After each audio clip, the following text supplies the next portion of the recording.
I made Much Ado About Nothing right after I finished the Avengers as a sort of palate cleanser.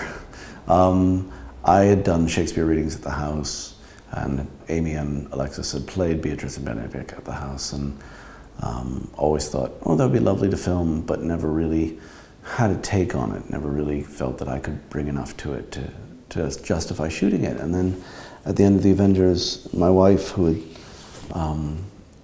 started thinking about micro-budget producing, was working on another project, and she said, I think we've got a crew and we've got people and you've got the cast, and this is what you need right now. So I looked at the text again, and it kind of opened up in a way it never had.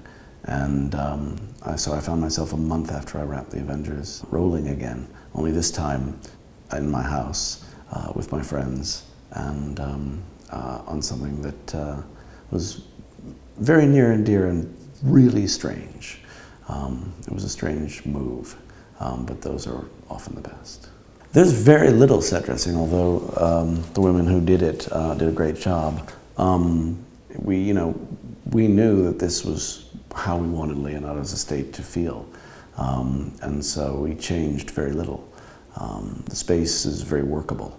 We did obviously unseat my children, for example, because we have Benedict and Claudio staying in what is clearly a little girl's room. It was actually a little girl's room. In fact, it was pink, but since the film is black and white, you can't see that part.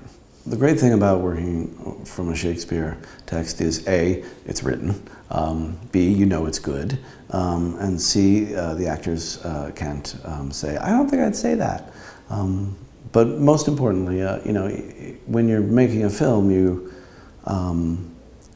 you're not writing, but you are still creating. You have to take that text and figure out, well, what does this mean to me, and what am I trying to say about it? But it's really just fun. It's a challenge. It's all laid out there for you, and you can cut things.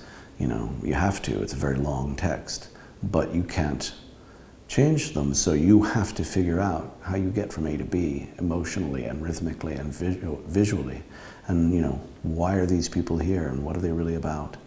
And that's just fun. Having to figure out what happens in the third act, that's hard. I didn't have to do that. When we made Much Ado About Nothing, we thought, well, we'll like it. We didn't know if we'd get into a festival, find a distributor, anything, or whether we'd be uploading it on iTunes or just showing it at parties. So to be here, on the closing night of the Glasgow Festival it's extraordinary. We're all sort of looking at each other like, this is a joke, right?